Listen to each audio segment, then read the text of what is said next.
এদের উপরে মা বাবার অভিশাপ।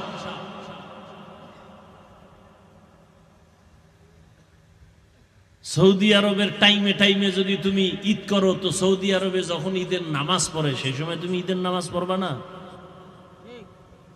কি সৌদি আরবে যেই টাইমে ঈদের নামাজ পড়ে ওই টাইমে আমাকে ঈদের নামাজ পড়লে হবে?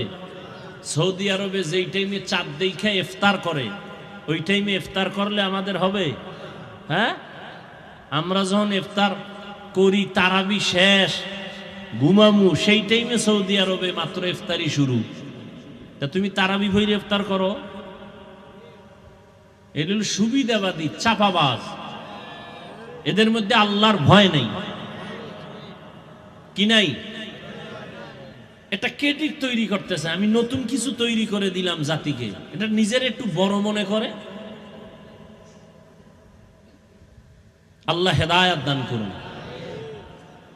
সৌদি আরবে যেই টাইমে জুমার নামাজ পড়ো ওই টাইমে জুমার নামাজ পড়ো, চাঁদ দেখা ঈদ করো, চাঁদ দেখা ইফতার করো। সূর্য ডুবে গেছে সেই টাইমে যদি ইফতার করো, সৌদির লগে মিলাও। সৌদি আরবওয়ালারা রুটি খায়, তুমি ভাত খাও কেন? রুটি খাও।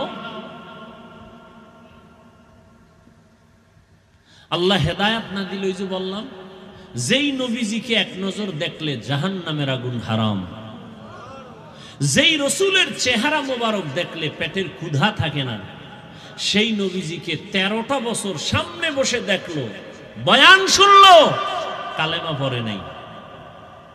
জানেন এত বড় বেঈমানের নাম কে? এর নাম কপাল। আর অন্যদিকে 27 বছরের যুবক তরবারি নিয়ে দৌড়ায়, নবীকে জবাই করবে। কয় বছর? 27 বছরের যুবক তরবারি নিয়ে দৌড়ায়, রহমতের নবীর কল্লা কেটে নিয়ে আসবে।